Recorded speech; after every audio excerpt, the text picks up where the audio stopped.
It's really quite clear from the standpoint of cancer and the standpoint of cardiovascular disease that animal protein plays an enormous role. Is chicken better? It's a question of whether you want to be shot or hung. The flesh food that I would eliminate from the American diet would be poultry, would be turkey and chicken. A brilliant advertising campaign has convinced people that, oh, it's white meat, it's healthier. The number one reason for antibiotic resistance, the number one reason little girls have menstruation at 7 and 8 years old, the number one reason women have menopause now 10 years sooner than their moms, is because people are consuming more and more hormones that come from animals. And the animal of choice today for you yuppie, hippie, natural eaters happen to be chicken. The truth is, even though chicken flesh and turkey flesh has its reputation with light, healthy meat, the truth is, it's the most unhealthy of all the flesh foods.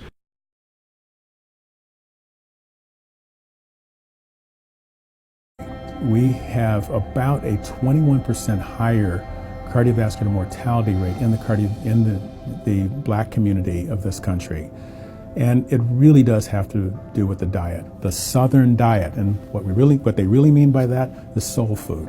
More cholesterol, more saturated fat, not just chicken, but fried chicken. That's a combination that is set up for heart disease, kidney disease, stroke, and death. When they exhumed the tissue from breast cancer, they found salmonella in almost every single specimentation that most likely came from you eating organic chicken.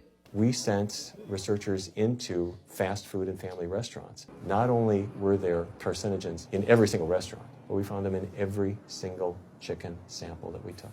If somebody brings their family in and they're buying a bucket of chicken, nobody tells them that there are carcinogens. If you're selling carcinogens to people, you've got to warn them that they're in there. But the American Cancer Society encourages people to switch from red and processed meat to chicken.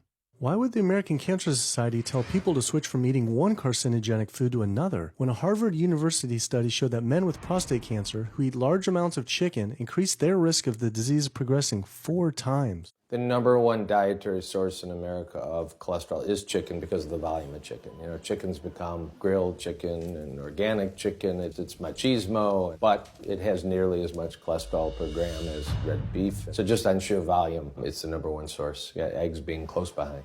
Anytime you step out and try to push the frontier of truth, there's going to be pushback. And the sad fact is that Western physicians are Western people, and they are as addicted to these crappy diets as everybody else. And they don't want to believe that these things are unhealthy. But the science is so sound and so incontrovertible that you really can't dismiss it. Chicken and turkey and poultry dishes have that reputation. Oh, it's healthier. It's white meat. Ooh, light meat. And it's got this reputation, which in truth is completely undeserved. Let's call things for what they are. The leading source of sodium in the American diet for adult is chicken. It can be labeled all natural chicken, but be injected with this salt water, I think up to 800 milligrams of sodium. Heterocyclic amines are clear-cut carcinogens, and they can form in any kind of meat as it's heated, as it's cooked. But by far the biggest source is chicken. If you look at the incidence of hypertension and diabetes and mortality in men, they actually get reduced as you go higher and higher in terms of how much you restrict animal products. There are numerous studies linking eating chicken to many different cancers, including prostate, colon, and bladder cancers in particular.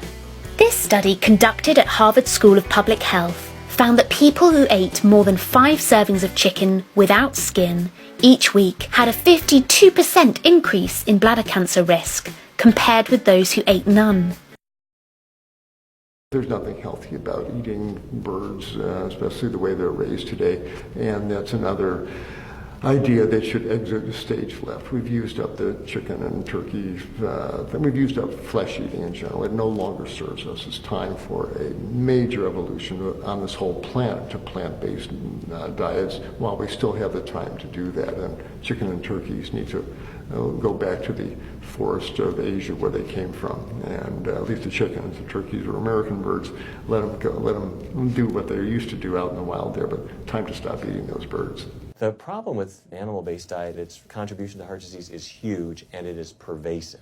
All this expensive imaging, procedures, bypasses, medication, none of which has one solitary single thing to do with the causation of the illness. So you die of a completely benign foodborne illness that never had its causation treated.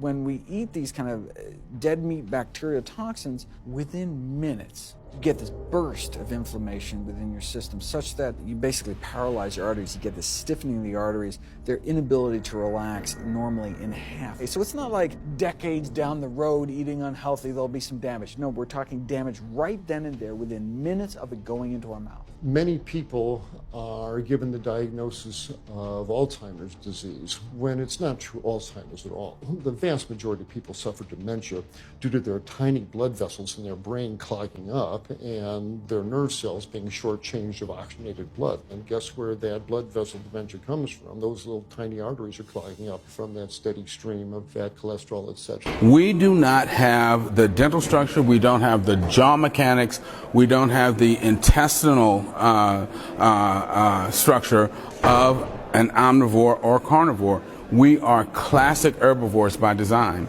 And that's why, for instance, 90% of the people who die from choking every year die eating meat. They're choking on meat.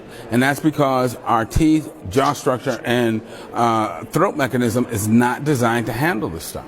If, in fact, human beings are omnivores, meaning that we're supposed to eat both meat and plant foods, why is it that eliminating the animal food from our diet makes us healthier, makes us live longer, reduces our risk for developing disease?